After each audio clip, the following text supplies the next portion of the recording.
Alhamdulillah, wassalatu wassalamu ala Rasulillah Muhammad ibn Abdillah wa ala alihi wa sahbihi wa man walah.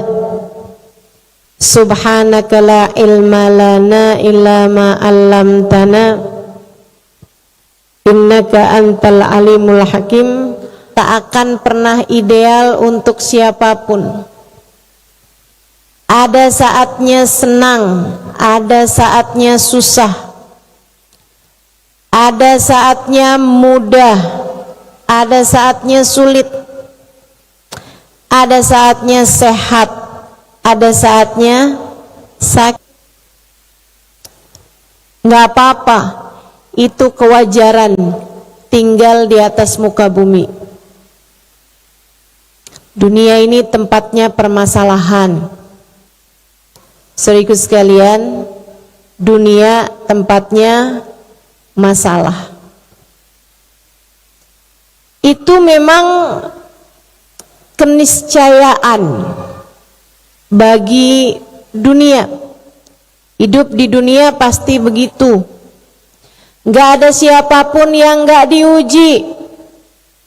Gak ada siapapun yang dikasihnya senang terus-terusan. Satu-satunya orang yang gak pernah sakit, satu aja orang yang gak pernah sakit, umurnya panjang, gak pernah sakit sama sekali, namanya bahkan manusia paling tercinta di sisi Allah, baginda kita Nabi besar Muhammad. Saya sampaikan kepadamu, membuatmu merasakan kekecewaan. Hidup memang pasti akan membuatmu berada dalam keadaan-keadaan yang tidak nyaman. Udah pasti. Ibu-ibu saudaraku sekalian yang saya muliakan, namanya hidup punya banyak masalah. Kalau kamu mau nggak ada masalah, ya ntar kau udah meninggal dunia. Cuman kebagi menjadi dua orang. Ada pula yang naudzubillah min dzalik, disiksa, hidupnya derita, kelak sesudah kematiannya.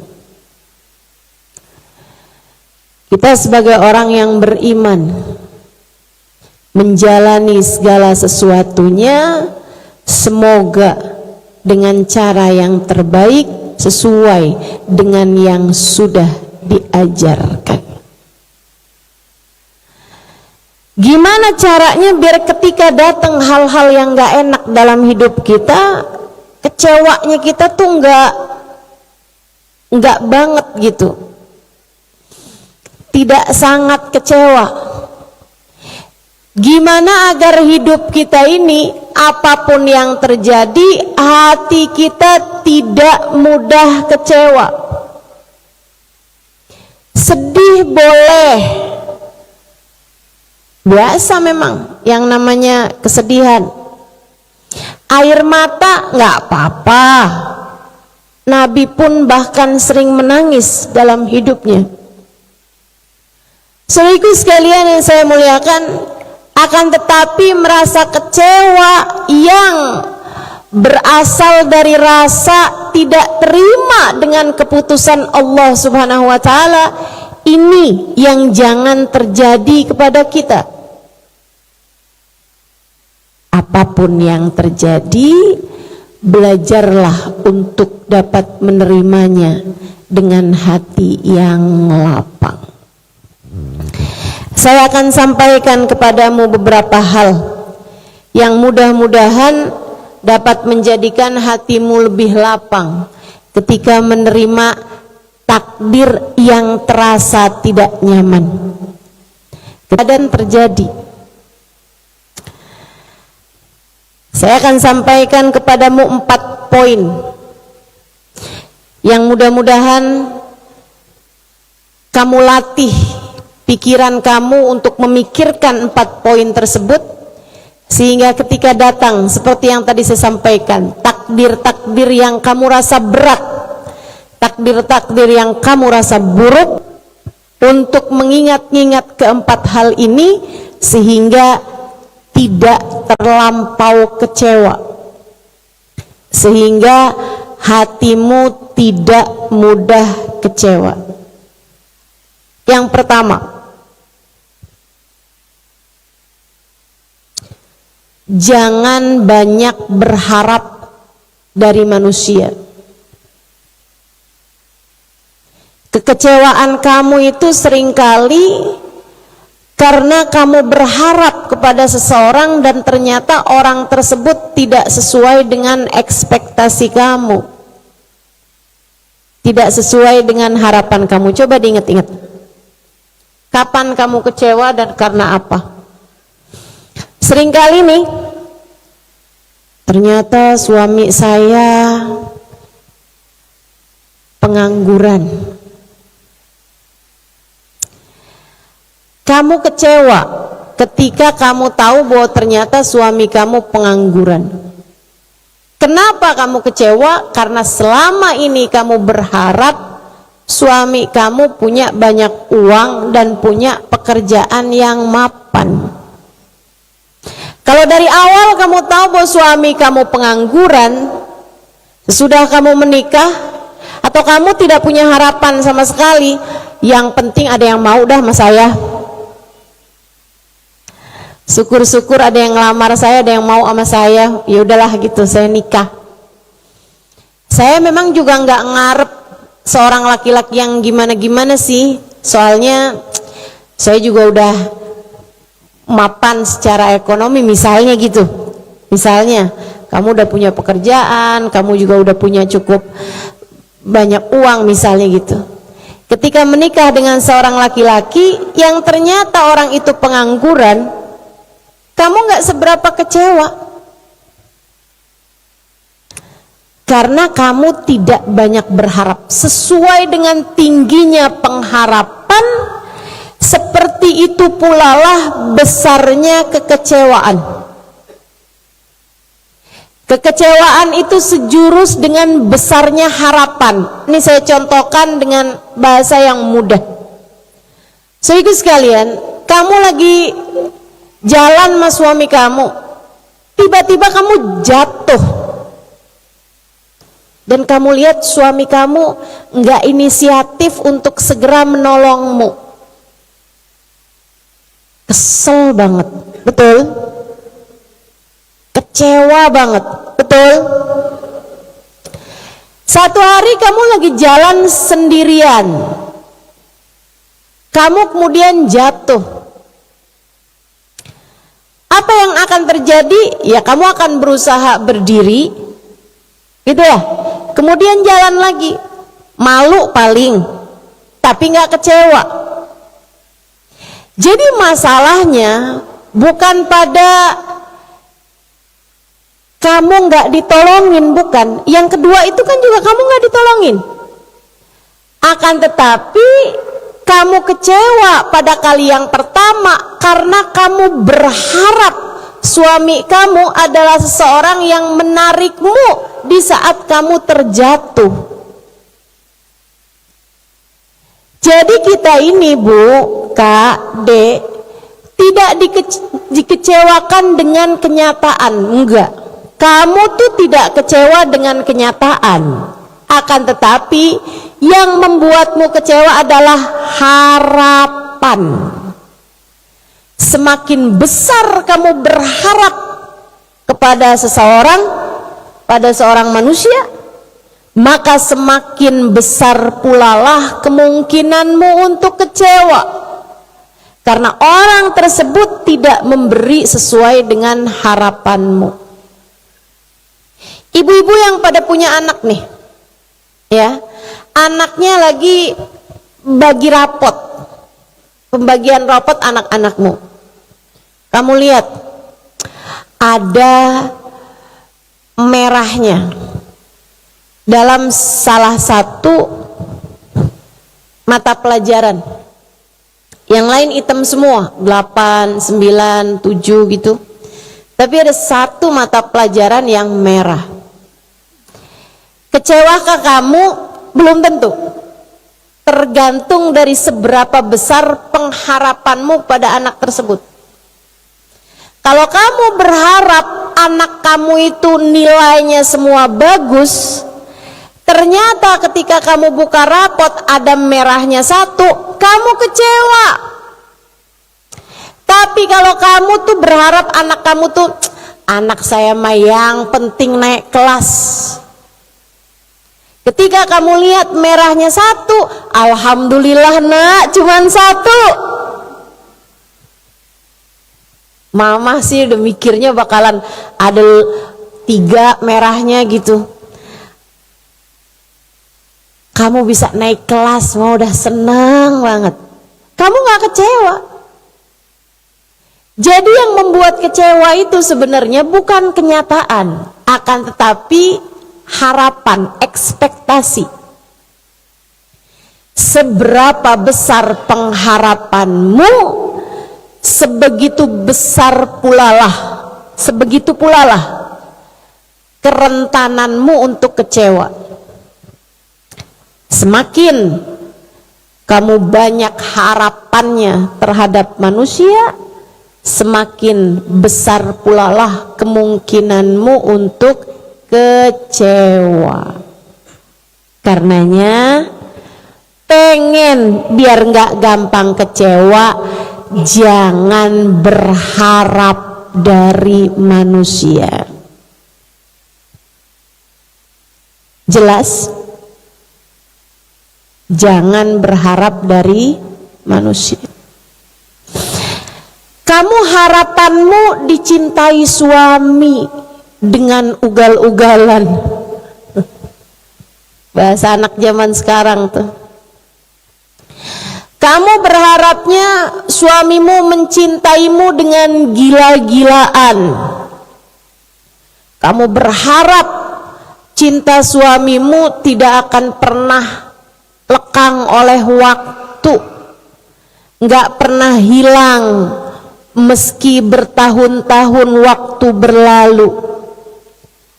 Kalau harapanmu seperti itu, waduh, bersiap-siaplah untuk kecewa. Ternyata suami akhirnya berubah. Saya kecewa sama dia.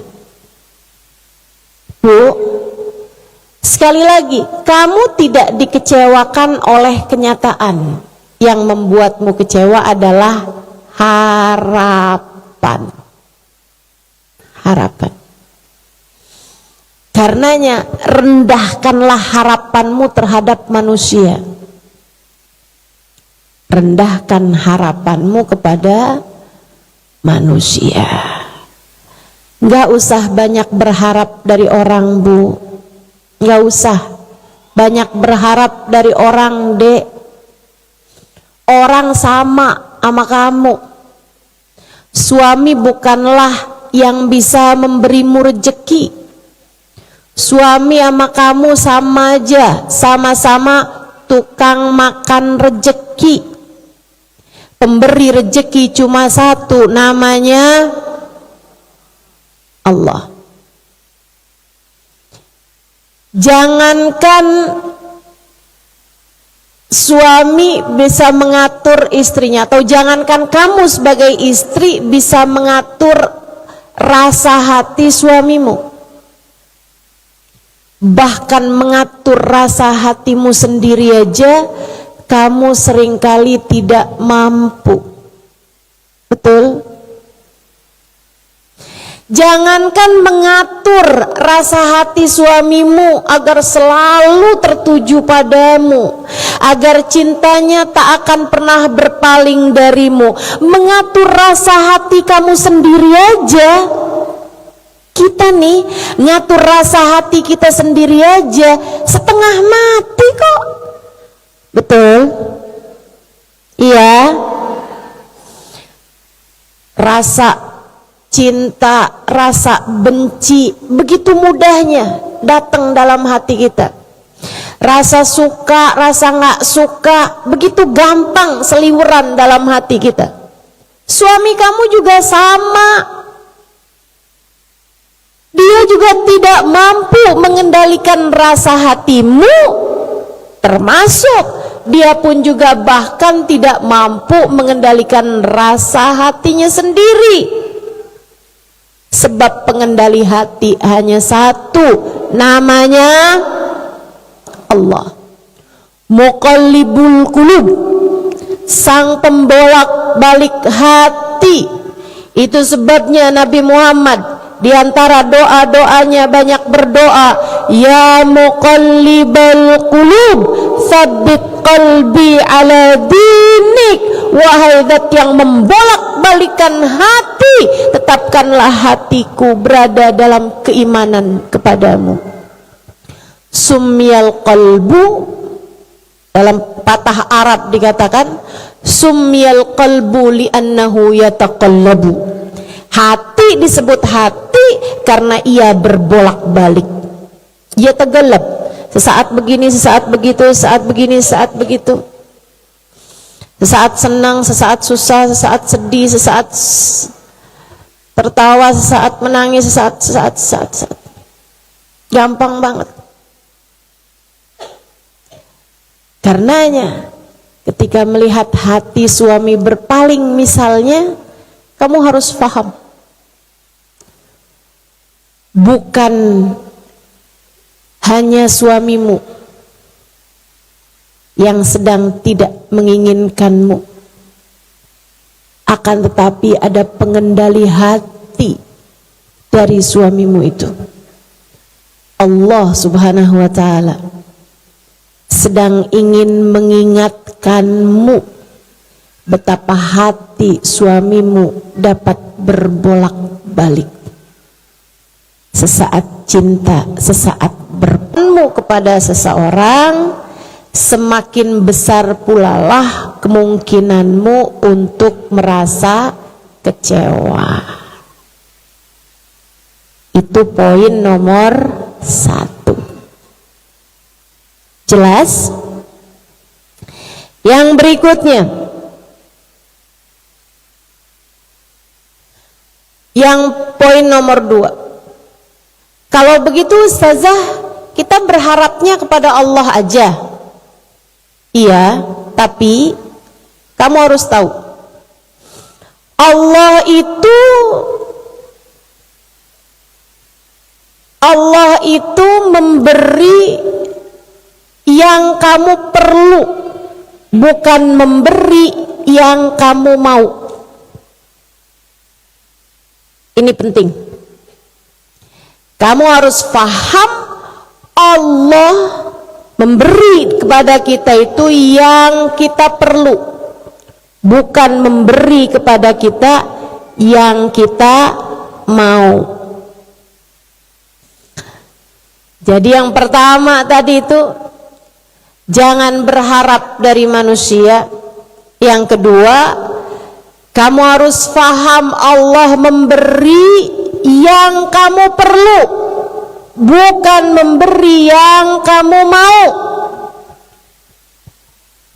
Saudariku sekalian saya muliakan, karenanya kamu boleh saja berdoa, kamu silahkan meminta apa yang kamu mau dari urusan dunia, tapi kamu harus paham, Allah tuh ketika memberi tidak selalu memberi yang kamu mau. Yang Allah beri adalah yang kamu perlu. Karenanya ada adik-adik kita nih, ustazah sampai umur sekian saya belum datang jodohnya. Saya kecewa sekali. Padahal saya lumayan cantik ustazah. Padahal saya juga lumayan pinter ustazah. Tapi kenapa saya ini nggak datang-datang jodohnya? Rasanya pengen bikin undangan dulu aja. Cuman yang kurang nama suaminya.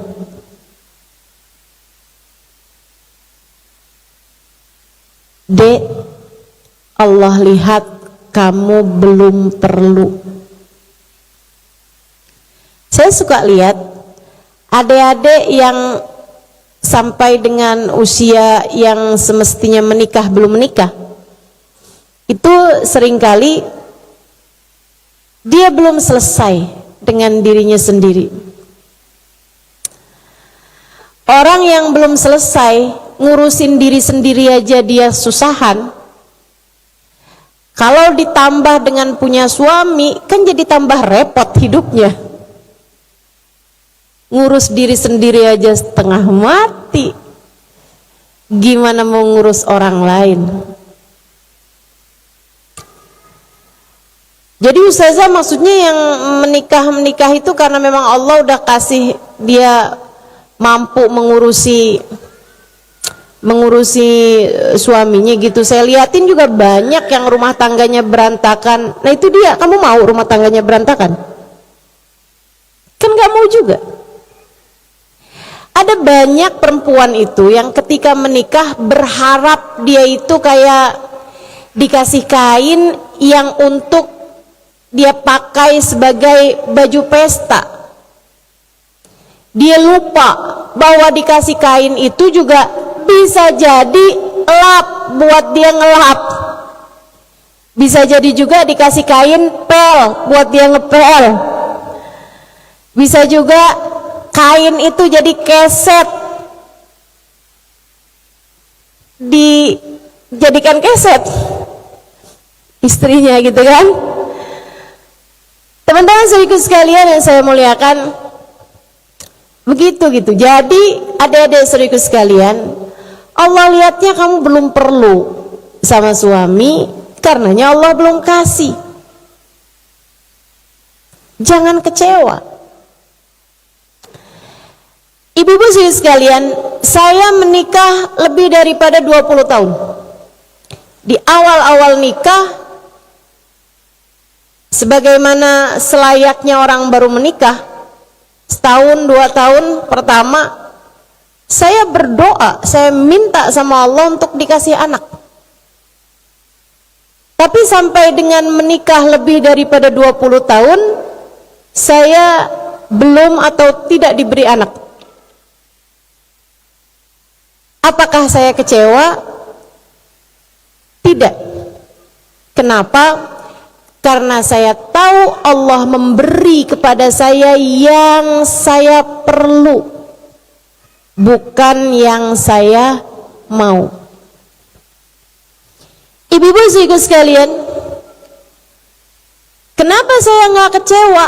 Karena apalagi tahun-tahun terakhir nih ya, di 10 tahun terakhir, 15 tahun terakhir, saya tahu bahwa ternyata ada banyak hal yang dapat saya lahirkan selain anak.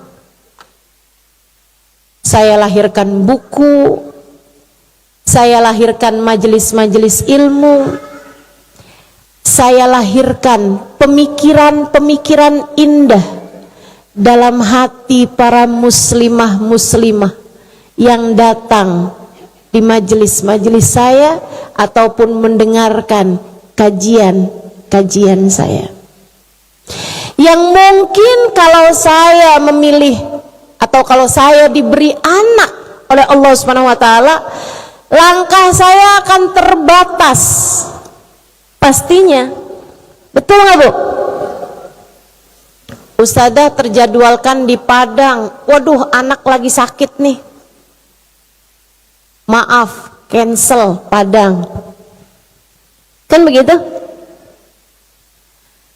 Udah nyampe ke Padang, tiba dapat telepon kalau ada anak jatuh misalnya gitu kan. Akhirnya saya bilang, panitia tolong batalkan Padang Pariaman. Saya habis majelis mau langsung pulang aja. Ada banyak kemungkinan terjadi. Yang pasti langkah lebih terbatas ketika kita punya banyak yang narikin, punya banyak yang gelendotin, punya banyak anak-anak gitu kan. Ibu-ibu sekalian, pun demikian dengan dirimu. Kalau Allah tidak memberi apa yang kamu mau, kamu harus tahu bahwasanya pilihan Allah selalu lebih baik bagimu. Pilihan Allah selalu lebih baik untukmu. Ustazah, saya nih ustazah sakit-sakitan. Saya sudah doa minta sama Allah agar disembuhkan, tapi enggak kunjung sembuh juga.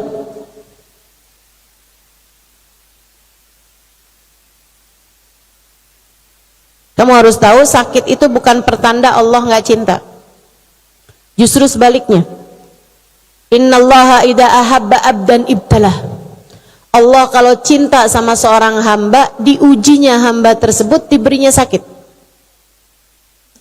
Sakit itu adalah caramu untuk diam-diam berpahala. Kamu kalau diam, nggak zikir, nggak ingat sama Allah, apalagi sambil scroll Shopee,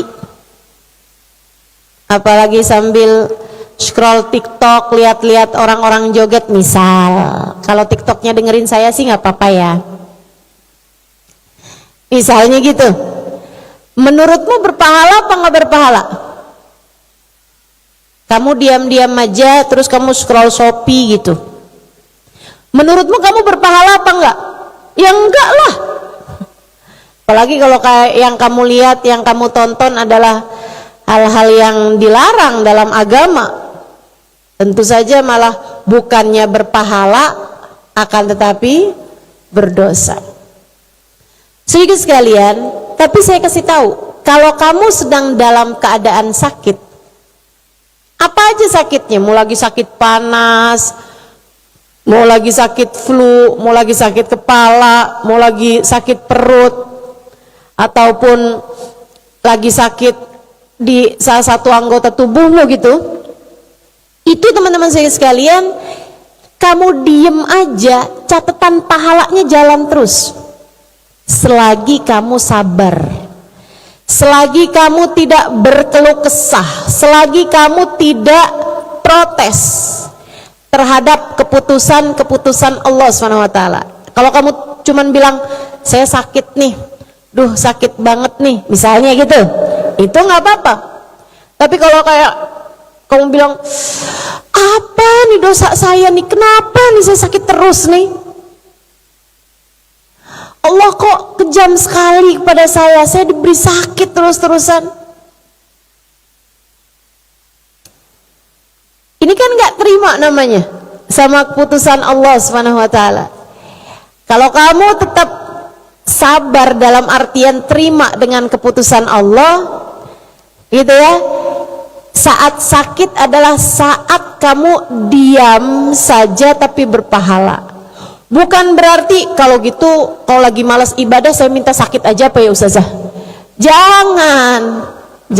Innal mu'min la yas'al illal afiyah. Orang mukmin nggak boleh minta, nggak boleh doa kecuali minta kesembuhan. Nggak boleh minta sakit. Orang mukmin nggak boleh minta sakit, nggak boleh minta sulit. Takutnya kamu nggak sanggup. Takutnya kamu nggak kuat, nggak sabar. Jadi jangan diminta. Sakit tuh jangan diminta. Tapi kalau dikasih sakit, mintalah kesabarannya untuk menghadapi sakit tersebut. Ada juga orang bilang begini, kalau doa tuh jangan minta sabar, nanti ujiannya nggak selesai-selesai. Betulkah begitu? Tidak, tentu saja. Kesabaran itu adalah hal indah yang harus kita minta kepada Allah Subhanahu wa taala. Bahkan Allah mengajarkannya dalam Al-Qur'an, Rabbana afrigh alaina sabra. Ya Allah, penuhkanlah kesabaran di dalam hati kami ini. Minta kesabaran. Teman-teman sekalian saya muliakan, saya kok dikasih sakit terus-terusan ya ustazah? Kecewa saya nggak bisa mengerjakan apa yang dikerjakan sama teman-teman saya, hidup saya nggak begitu bermanfaat dan seterusnya. Enggak gitu teman-teman saya sekalian.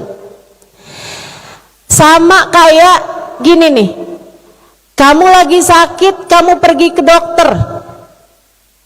Kamu lagi, badan kamu rasa ada yang salah, kemudian kamu pun pergi ke dokter.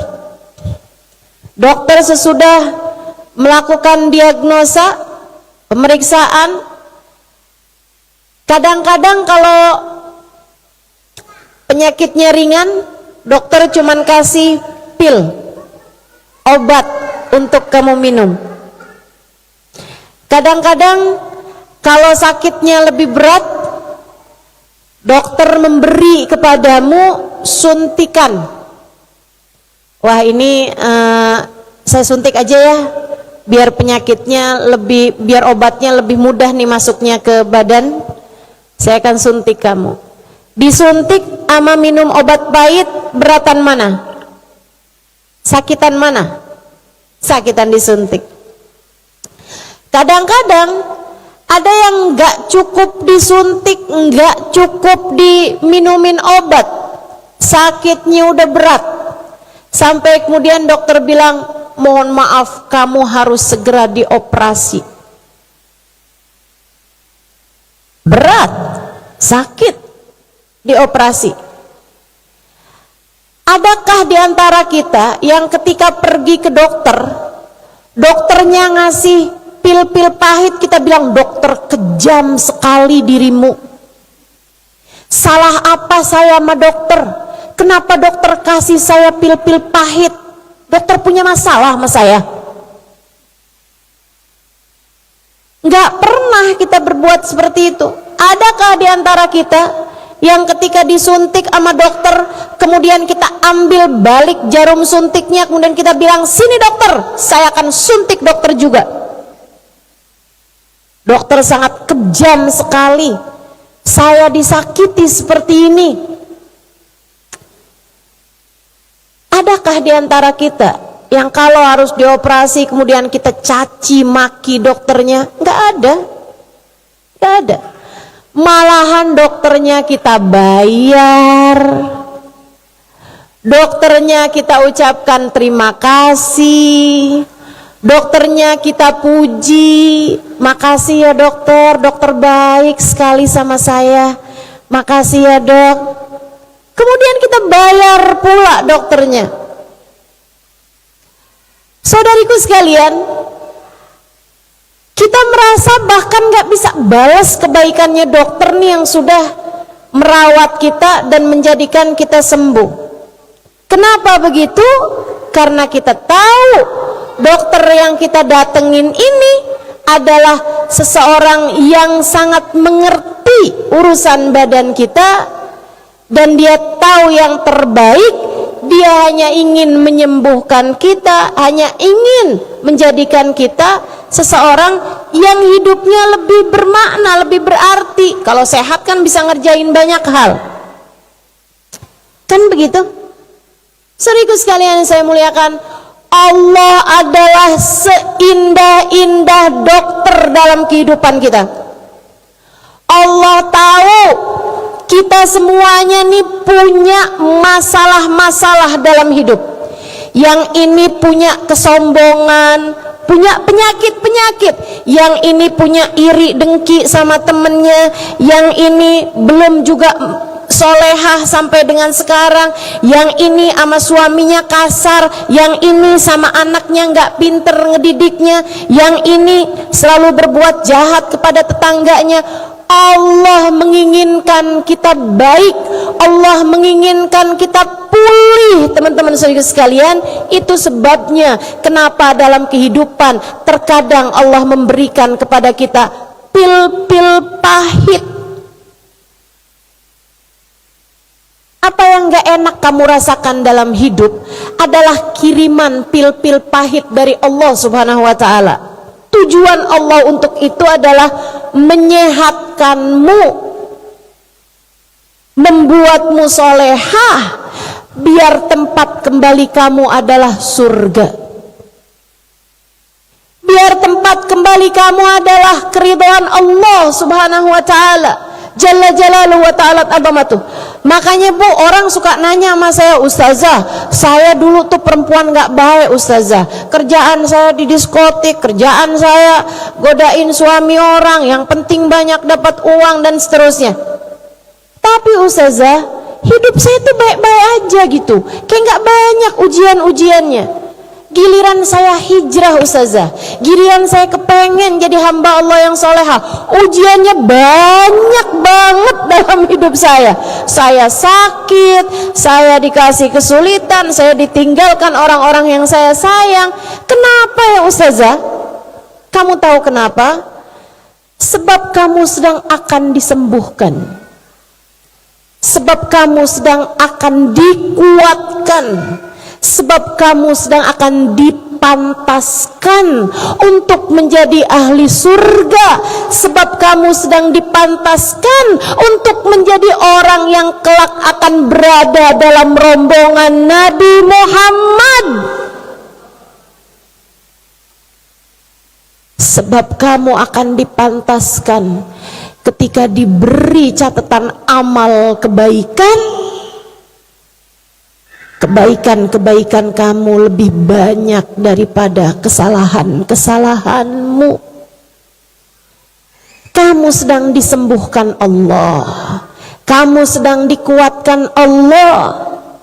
Itulah fungsinya ujian, itulah fungsinya hal-hal tidak menyenangkan datang dalam kehidupanmu. Itu sebabnya saya sampaikan, tak ada takdir buruk. Semua yang kamu rasa berat kamu rasakan, itu adalah pil-pil pahit atau suntikan-suntikan yang terasa menyakitkan, atau bahkan kamu tergeletak di ruang operasi untuk disembuhkan. Gak ada yang enak teman-teman. Yang namanya penyembuhan itu gak ada yang enak. Pil pahit atau suntikan yang membuat sakit, atau sekalian tergeletak di ruang operasi dan kemudian dilepaskan, dibenerin, disilet, potong bahkan penyakitmu itu. Subhanallah. Allah tidak memberi yang kamu mau, Allah memberi yang kamu perlu. Persis kayak seorang anak kepengen es krim tapi dia lagi flu. Bukankah ibu yang baik tak akan memberikannya es krim? Ibu yang baik malah justru akan meminumkan kepadanya sirup yang pahit. Ibu gak sayang sama saya, justru karena sayang saya sama kamu nak, saya tidak memberi yang kamu mau, saya memberi yang kamu perlu. Kalau kamu paham itu, maka akan sedikitlah kecewamu. Kamu menjadi seseorang yang tidak mudah kecewa. Jelas? Poin yang kedua jelas? Maaf ya Bu, saya memang menyampaikan sesuatu untuk mengajarimu cara berpikir. Yang kalau saya nggak didengerin, itu kamu jadi nggak paham gitu, nggak gampang paham kecuali didengerin bener-bener. Makanya kalau yang dengerin saya sambil ngantuk, nggak ngerti dah yang saya omongin. Ada yang ngantuk di sini?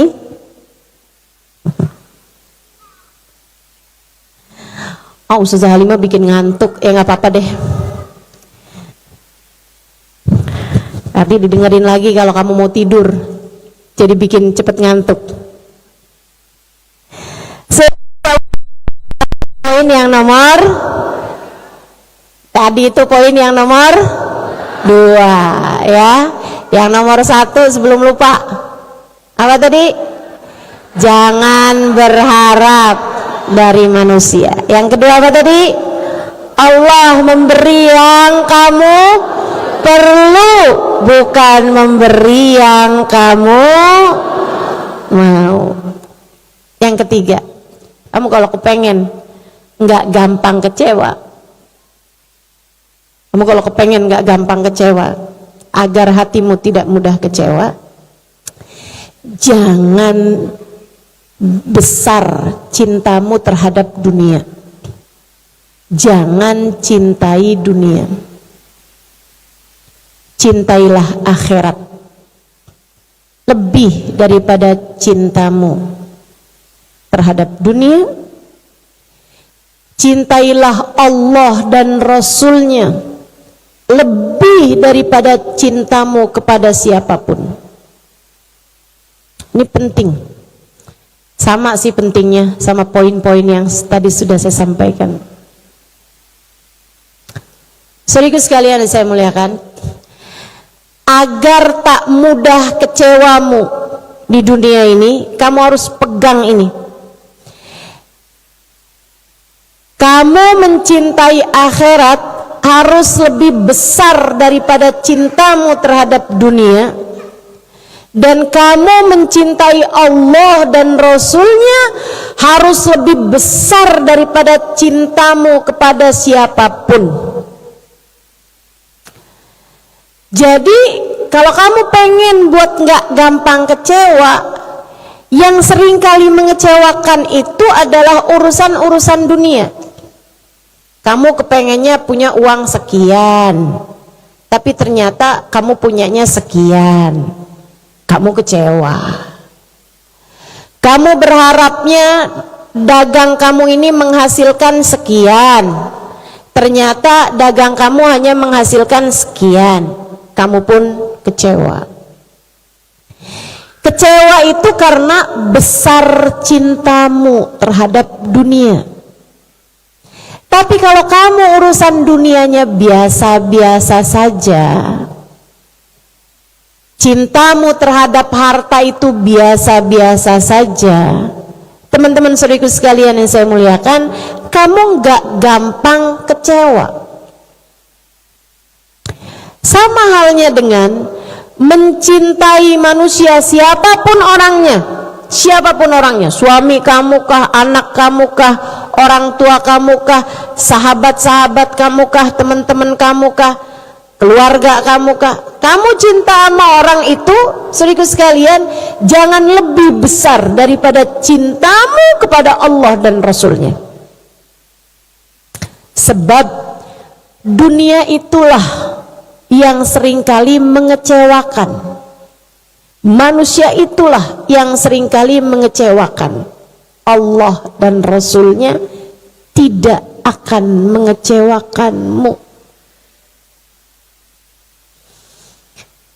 Kalau kamu pahami ini, kamu nggak punya ambisi terhadap urusan dunia.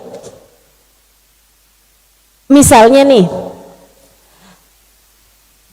ini saya datang jauh-jauh dari Jakarta. Saya ingin menyampaikan kepadamu hal-hal yang penting untuk kamu tahu. Saya datang dengan bawa ilmu, saya datang dengan bawa kemampuan untuk menyampaikan, saya datang dengan membawa hati yang penuh sayang, hati yang penuh cinta. Sebab kamu adalah umat Nabi Muhammad SAW. Tapi misalnya, saya punya ambisi, saya datang dari Jakarta nih, harus banyak yang hadir. Misal, ketika misalnya, ternyata yang hadir hanya sedikit orang, saya kecewa. Kalau niat saya adalah untuk mencari cintanya manusia, untuk mencari pandangan manusia. Tapi kalau cinta saya kepada Allah dan Rasulnya besar, lebih besar daripada cinta saya terhadap manusia, Ketika ada yang datang 2 atau 3 orang, 4 orang, 5 orang, saya tahu bahwasanya inilah yang Allah Subhanahu wa taala inginkan. Bismillah, yang penting Allah ridho, Rasulullah ridho. Sehingga akhirnya didengarkan sedikit orang, didengarkan banyak orang, menjadi tidak lagi punya banyak perbedaan. Demikian pula dengan dirimu terhadap urusan apapun. Kamu misalnya jualan, kamu berharap jualanmu itu akan laku 50 potong hari itu, karena kamu menginginkan harta yang wah ini biar cukup nih bayar ini itu apa segala macam nih, sehari ini harus 50 potong yang keluar baju misalnya. Ternyata hari itu yang laku hanya 5 potong baju, kamu pasti akan kecewa, betul begitu? Tapi kalau misalnya nih cara berpikir kamu ubah, yang ngasih rezeki adalah Allah, apapun yang Allah tetapkan adalah yang terbaik, yang penting Allah tetap ridho kepadaku. Enggak jadi soal berapa yang masuk dalam rekeningku hari ini, berapa yang terjual bajuku hari ini. Saya hanya melaksanakan apa yang Allah perintahkan. Saya hanya berjualan untuk melaksanakan perintah Allah, untuk hidup di atas muka bumi ini, mencari rezeki, thalabul halal, fardun ala fardin. Mencari rezeki yang halal hukumnya fardu di atas kefarduan. Saudaraku sekalian, saya muliakan, kamu pun jalaninnya, jualan. Ada yang beli banyak, alhamdulillah. Ada yang belinya sedikit, alhamdulillah. Dienakin aja. Kamu tahu yang ngasih rezeki cuma satu, namanya Allah. Demikian pula yang suaminya aja yang kerja, istrinya di rumah. Suaminya pulang bawa uang banyak, alhamdulillah. Suaminya pulang bawa uang sedikit, alhamdulillah. Suaminya pulang nggak bawa uang, alhamdulillah. Kamu pulang dengan selamat, kamu pulang kembali ke rumah, kamu pulang dalam keadaan baik-baik saja. Itu juga rezeki. Itu juga rezeki. Semakin kecil rasa cintamu terhadap dunia, semakin jauh pulalah kamu dari rasa kecewa. Semakin kecil cintamu terhadap dunia, semakin jauh pulalah kamu dari rasa kecewa. Jadi diingat-ingat, kalau pas lagi kecewa banget, ini nih saya nih yang terlalu cinta terhadap dunia, makanya saya sebegini kecewanya. Tapi begitu kita cintanya kepada akhirat luar biasa besar, nah tuh nantinya urusan dunia jadi kecil. Teman-teman saudaraku sekalian, hamba-hamba tercinta di sisi Allah tuh hatinya nggak ada dunianya, hatinya nggak ada dunianya. Ada Imam Syafi'i. Nah ini biar tahu Imam Syafi'i jadi orang segitu besarnya, teman-teman. Itu hidupnya biasa-biasa aja, sangat sederhana kehidupannya. Satu waktu Imam Syafi'i itu lagi pergi haji, dikasih hadiah sama khalifah uang yang sangat banyak. Uang yang sangat banyak. Uang zaman dulu itu bentuknya logam-logam gitu ya. Ada yang dari emas, ada yang dari perak gitu. Wah itu beliau dapat banyak uang emas pada zaman tersebut itu. Beliau mau pergi ke Masjidil Haram. Apa yang beliau lakukan? Beliau gelar. Uangnya itu beliau gelar. Sambil beliau mikir, duh nih gara-gara duit nih, mestinya saya udah cepet-cepetan nih datang ke masjid. Malah akhirnya jadi repot urusan beginian nih. Beliau gelar uangnya depan masjid, kemudian beliau bilang, ayo siapa yang perlu silakan ambil nih, ayo cepetan dong nih, siapa yang perlu silakan ambil. Hatinya tidak sama sekali tertarik dengan dunia. Begitu habis selesai uangnya, semuanya diambil, ada yang ngambil banyak, ada yang ngambil sedikit. Ini untung yang ngambil bukan orang Indonesia nih. Kayaknya kalau yang ngambil orang Indonesia diambil sama surban-surbannya sekalian tuh. Kan digelarnya di surbannya Imam Syafi'i. Ada yang ngambil 1, ada yang ngambil 2, ada yang ngambil 3, sesuai dengan keperluannya masing-masing gitu.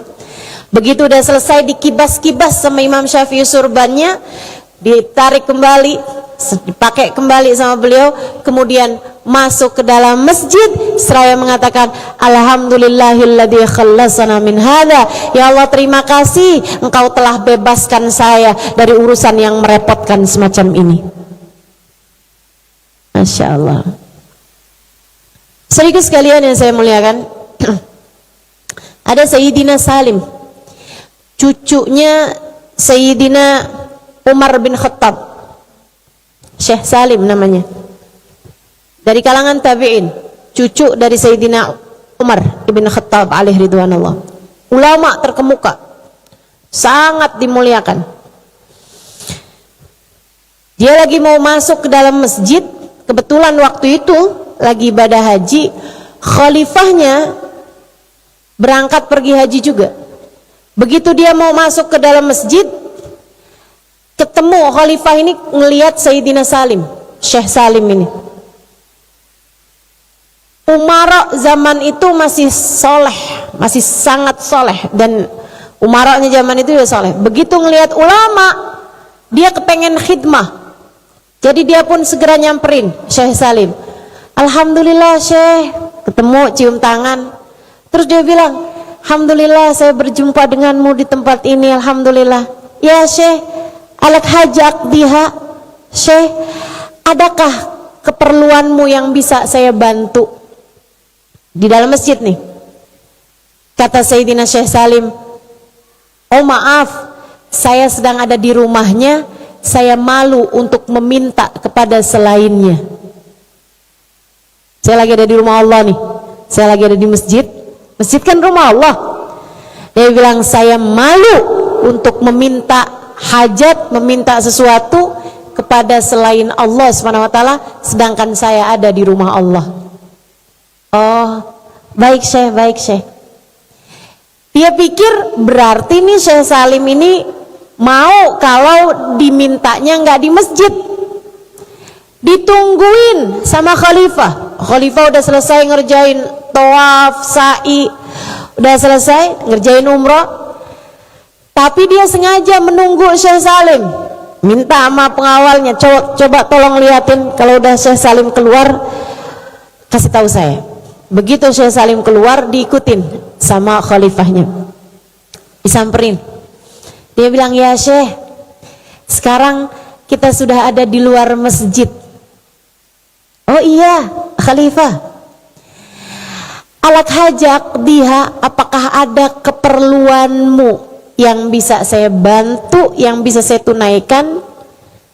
Adakah yang bisa saya, adakah yang kamu inginkan biar bisa saya beri gitu? Katanya Sayyidina Syekh Salim, ta'ni bi hajatid dunya am hajatil akhirah, maksud kamu nih keperluan saya dunia apa keperluan saya akhirat? Tentu saja urusan dunia Syekh, kalau urusan akhirat justru saya meminta kepadamu dan orang-orang sepertimu untuk mendoakan agar saya selamat dan bahagia di akhirat. Yang kayak Umarok begitu kan punyanya dunia dong.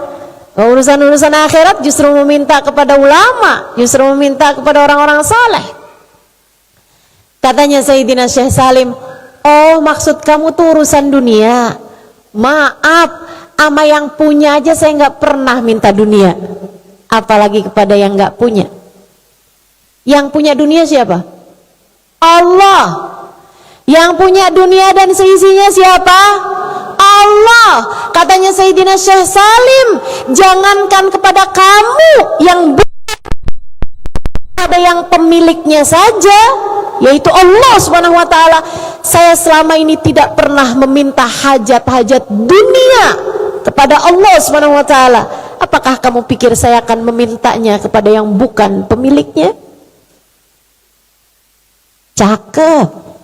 Ibu-ibu sekalian yang saya muliakan, dan saya banyak berjumpa dengan orang-orang yang hidup di atas muka bumi dalam keadaan sederhana, dalam keadaan miskin bahkan, akan tetapi lisannya tidak pernah meminta urusan dunia kepada Allah Subhanahu wa taala, apatah lagi memintanya kepada manusia yang bukan pemilik dunia. Itu orang kalau udah hatinya mencintai akhirat, mencintai Allah dan Rasulnya lebih daripada cintanya terhadap apapun, mereka sulit untuk dikecewakan. Susah kecewanya tuh. Hidupnya jauh dari kata kecewa, karena hatinya nggak cinta sama dunia, teman-teman. Yang sering mengecewakan nih urusan dunia. Kalau hatimu nggak cinta terhadap dunia, biasa-biasa aja gitu.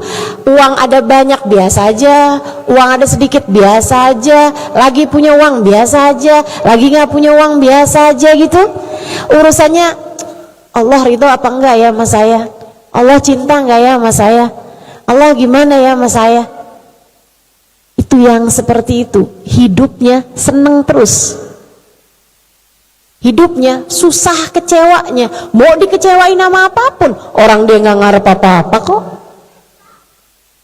Saudaraku sekalian yang saya muliakan, mudah-mudahan hati kita nih cintanya sama dunia mudah-mudahan berkurang. Mudah-mudahan cinta kita terhadap dunia tuh biar sedikit aja. Kalau malah kita minta kepada Allah Subhanahu wa taala agar Allah angkat dari dalam hati kita rasa cinta kita terhadap dunia. Amin ya rabbal alamin. Saudaraku sekalian yang saya muliakan, kemudian yang terakhir, poin yang terakhir dari agar tidak mudah kecewa. Sebelum yang terakhir, saya ulangi lagi biar nggak gampang lupa kan. Yang pertama apa tadi? Jangan berharap dari manusia. Yang kedua apa tadi? Allah memberi yang kita perlu, bukan memberi yang kita mau. Yang ketiganya apa tadi? Ya, jangan cintai dunia. Semestinya cinta kita kepada akhirat, cinta kita kepada surga lebih besar daripada cinta kita terhadap dunia, dan cinta kita kepada Allah dan Rasulnya lebih besar daripada cinta kita terhadap siapapun. Cintai suami boleh, tapi jangan sampai cintamu kepada suami lebih besar daripada cintamu kepada Allah Subhanahu wa taala dan Rasulnya. Cinta anak harus, teman-teman, tapi jangan sampai cintamu kepada anak lebih besar daripada cintamu kepada Allah dan Rasulnya. Ustazah, kayak gimana tuh Ustazah? Misalnya nih ya, anak rusakkan HP kamu, kamu marah. Itu karena cinta kamu terhadap dunia itu lebih besar bahkan dari cinta kamu terhadap anak kamu. Ketika anak sholat subuhnya terlambat, hati kamu biasa-biasa aja, karena cinta kamu kepada anak lebih besar daripada cinta kamu kepada Allah. Silahkan aja tuh, silahkan kamu kiaskan dengan apa yang tadi saya sampaikan terhadap urusan-urusan yang lain. Dan itu teman-teman, orang kalau cintanya besar kepada Allah tuh memang susah kecewanya. Misalnya nih ya, dia satu waktu suaminya hatinya berpaling. Ini sering saya sampaikan, ketika hati suamimu berpaling darimu, itu adalah tali yang Allah Subhanahu wa taala ulurkan untuk kamu kembali kepada Allah Subhanahu wa taala. Kamu sakit hati ketika hati suamimu berpaling darimu, apalagi jadi cinta kepada perempuan lain, misalnya gitu. Sakit hati kamu. Kenapa? Karena kamu mencintai suamimu lebih daripada cintamu kepada Allah. Allah tuh ketika membuat hati suamimu berpaling adalah karena Allah cemburu kepadamu. Suami mulu. Allahnya kapan?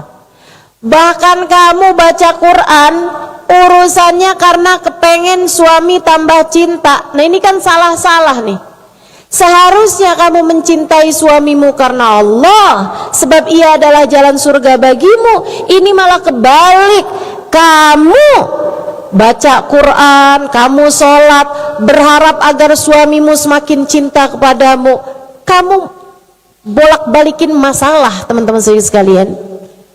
Kamu cintai suamimu karena Allah, bukan sebaliknya. Kamu cintai Allah, kamu berbuat buat Allah untuk lebih mendatangkan cinta suamimu kepadamu. Jangan dibalik. Cintai semuanya karena Allah, dan kamu berharap Allah tidak akan pernah berpaling darimu. Ucapkan, ya Allah, meskipun hati suami saya berpaling dari saya, Engkau ya Allah jangan pernah tinggalkan saya. Yang terakhir, teman-teman saudaraku sekalian yang saya muliakan, yang sabar. Terkadang Allah Subhanahu wa taala menyiapkan untukmu di balik sesudah kesusahan, kesulitan yang kamu alami, ada kenikmatan-kenikmatan besar di baliknya. Tunggulah. Jangan tergesa-gesa. Yang kamu kira jelek belum tentu jelek. Yang kamu kira menyedihkan belum tentu begitu. Tungguin. Terkadang kamu baru ngerti sesudahnya. Kamu baru paham sesudahnya. Misalnya nih, aduh, saya kirain susah banget nih, ternyata enggak. Misalnya nih ya, nih ada satu cerita, ada orang nih ceritanya lagi terdampar di satu tempat gitu kan, di jalanan gitu, mau mencari-cari tumpangan buat dia pulang. Dia lagi berhentiin, ada mobil nih cakep lewat depan dia nih, dia berhentiin, mobilnya nggak berhenti, lewat jalan aja. Dia pun kecewa, dia bilang, mentang-mentang mobilnya cakep, nggak mau ditumpangin, jahat banget sih, dan seterusnya. Dia kecewa nih sama apa yang terjadi. Nggak lama ada mobil kayak gerobak gitu, nggak enak mobilnya. Dia nggak berhentiin, mobilnya berhenti. Mau kemana, Dek? Iya nih mau ke sana, ayo ikut aja. Udah ditawarin gitu, dia pun ikut. Ternyata orangnya asik, ternyata orangnya menyenangkan. Cerita-cerita sepanjang jalan. Pas dia lagi jalan begitu udah sambil seneng nih diceritain segala macem, tahu-tahu dia lewatin tebing. Dia bilang, tunggu sebentar pak. Ada pemandangan yang sangat mencengangkan dia lihat dari atas tebing tersebut. Mobil yang tadi dia berhentiin dan gak mau berhenti, ternyata sudah jatuh di dalam jurang. Dia bilang, alhamdulillah tuh mobil tadi gak berhenti. Kalau mobil itu tadi berhenti, sekarang saya sudah ada di dalam jurang. Kita gak pernah tahu hikmah di balik segala takdir yang datang dalam kehidupan kita. Jangan tergesa-gesa. Asa antakrahu syai'an wa huwa khairul lakum. Kata Allah, berapa banyak perkara yang kamu sukai, ternyata itu buruk buat kamu.